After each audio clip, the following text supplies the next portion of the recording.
नमस्कार। निराला कंस्ट्रक्शन के एक और नया वीडियो में आप सभी का बहुत बहुत स्वागत है और मैं हूं आपका दोस्त इंजीनियर प्रभात कुमार सिंह। दोस्तों, आज की इस वीडियो में मैं आप लोग को एक बने हुए घर के लिए जो प्लिंथ लेवल तक का काम किया गया है इसके बारे में बताना चाहता हूं, दिखाना चाहता हूं और साथ में इसको बनाने में कितना रुपये तक का खर्चा आया है इसके बारे में मैं जानकारी दूंगा, जिससे अगर आप अपने बनने वाले घर के लिए प्लानिंग कर रहे हैं आपको ये पता चलेगा आपको अपने घर का काम किस तरीके से कराना है और कितना रुपये तक का आपका खर्चा है वो आ सकता है। तो ज़्यादा लेट ना करते हुए चलिए पहले काम को देखते हैं, साथ में जानते हैं कि आखिर इस घर को बनाने में अब तक कितना रुपये तक खर्चा आ चुका है। दोस्तों, इस घर के लिए साइज़ का बात कर लें कि कितना लंबाई और कितना चौड़ाई और कितना स्क्वायर फीट में बनाया जा रहा है, तो जो इस घर के लिए फ्रंट व्यू है वहाँ से लेकर यहाँ तक वो है 30 फीट का। बात कर लेंगे साइड व्यू का, जो कि यहाँ से लेकर वहाँ तक है 40 फीट का। स्क्वायर फीट का बात कर ले तो 30 और 40 को गुना करेंगे तो आपका आ जाता है 1200 स्क्वायर फीट। और इस घर में आपको 4 बेडरूम के अलावा hall, dining area, kitchen, toilet, bathroom के साथ सीढ़ी और छोटा सा पूजा रूम भी देखने को आने वाला दिन में आपको देखने को मिलेगा। हालांकि कंस्ट्रक्शन कॉस्ट जो होता है, जो बनने वाले घर में खर्च होता है, वो डिपेंड करता है कि आपका कॉलम और बीम का साइज़ क्या है। तो यहाँ पे देख पा रहे हैं कि 9 इंची बाई 9 इंची का बना हुआ ये कॉलम है, जिसमें 4 सरिये का इस्तेमाल किया गया है 12 mm। चलिए दोस्तों, नज़दीक से मैं आपको दिखा देता हूँ कि आखिर कितना mm का सरिया, किस तरीका से रिंग का भी इस्तेमाल किया गया उसके बारे में जानिए। तो देखिए 4 सरिया 12 mm का और 8 mm का यहाँ पर रिंग का इस्तेमाल किया गया है। 9 इंची बाई 9 इंच का कॉलम है।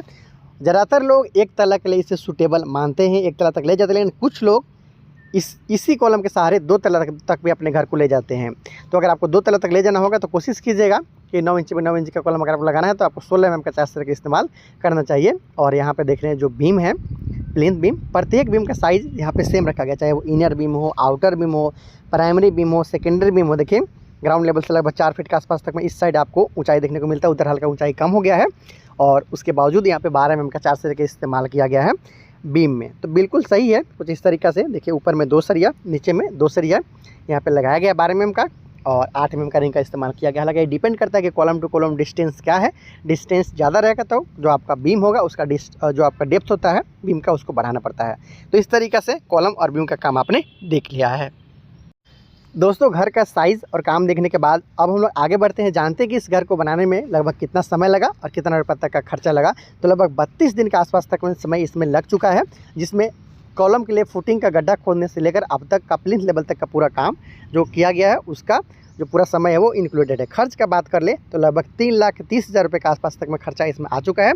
याद रहे, कॉलम का सरिया इस तरीके से लगाया गया कि बिल्कुल छत के ढलाई तक कहीं भी आपको जोड़ने का आवश्यकता नहीं पड़ेगा। मतलब कॉलम का सरिया बिल्कुल छत तक आपको जा सकता है। कुछ लोग कटिंग लेंथ लगाते हैं, उसमें आपका खर्चा कम आ सकता है, लेकिन यहाँ पे फुल लेंथ सरिया को 2 भाग में काटते हुए इस तरीके से सरिया का इस्तेमाल किया गया। तो उम्मीद है आपको इस वीडियो से अपने बनने वाले घर के लिए ज़रूर बेनिफिट मिला होगा या फिर आने वाले दिन में मिलेगा कि किस तरीके से काम कराना है और कितना तक का खर्चा आ सकता है। अगर आप 2 मिस्त्री लगातार काम कराते हैं 3 से 4 सपोर्टिंग लेबर के साथ, तो आपका 30 दिन के आसपास तक में समय इतना काम करवाने में लग सकता है। अगर आप अपने बनने वाले घर के लिए नक्शा चाहते हैं तो मुझसे बात करते हुए व्हाट्सएप के जरिए अपने लिए अपना नक्शा भी ले सकते हैं। और बहुत सारे वीडियो के लिए आप चैनल सब्सक्राइब जरूर कर लीजिएगा। Thank you so much.